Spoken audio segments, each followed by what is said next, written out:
महाराष्ट्र की सियासत में अब नए हालात पर गर्मा गर्म बहस हो रही है। खास बात यह है कि ये चर्चा अलग अलग नजरियात वाली दो सियासी पार्टियों के बीच है।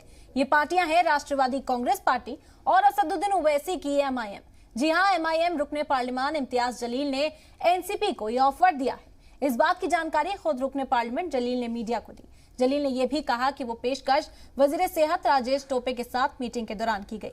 इम्तियाज जलील ने कहा कि बीजेपी को इख्तिदार से दूर रखने के लिए एमआईएम महाविकास अघाड़ी के साथ जाने को तैयार है।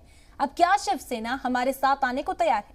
एनसीपी और एमआईएम इत्तेहाद ऑफर पर संजय राउत ने शिवसेना की मौकिफ रखते हुए शिवसेना के लीडर संजय राउत ने कहा कि महाराष्ट्र में 3 पार्टियों की सरकार है, इसमें चौथी की एंट्री नहीं होगी और ना कोई आएगा।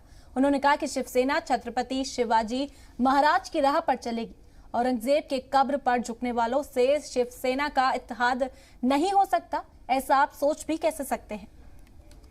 राष्ट्रवादी कांग्रेस के एक मंत्री को मैंने ये प्रस्ताव दिया कि ये बार बार जो हमारे ऊपर रोया जाता है कि एमआईएम की वजह से बीजेपी जीत गया, एमआईएम बी टीम है, तो मैंने उनको प्रस्ताव दिया कि मैं बोला चलिए हम आपके साथ आ जाते हैं, तो एक मर्तबा के लिए ख़त्म ही हो जाएगा मामला।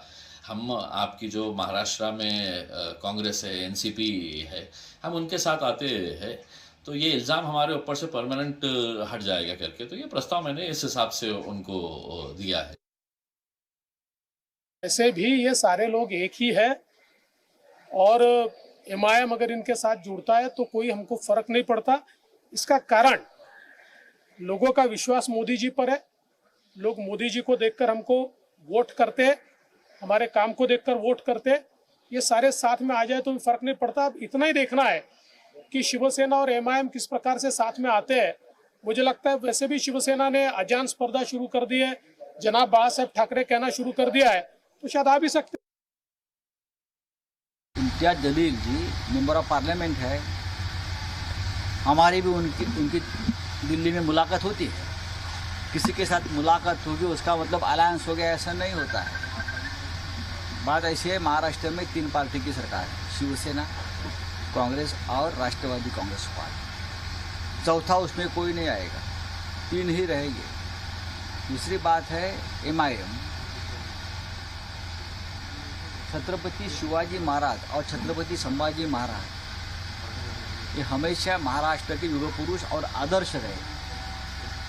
छत्रपति शिवाजी महाराज के विचारों से ही शिवसेना बनी है और आगे काम करती रहेगी। तो ऐसे औरंगजेब के सामने घुटने टेकने वाली, उनके कब्र के सामने घुटने टेकने वाली जो पार्टी है उनके साथ हमारा कैसा अलायंस होगा? आप सोच भी कैसे सकते हो? ये सोचना भी गलत है। ये सोचना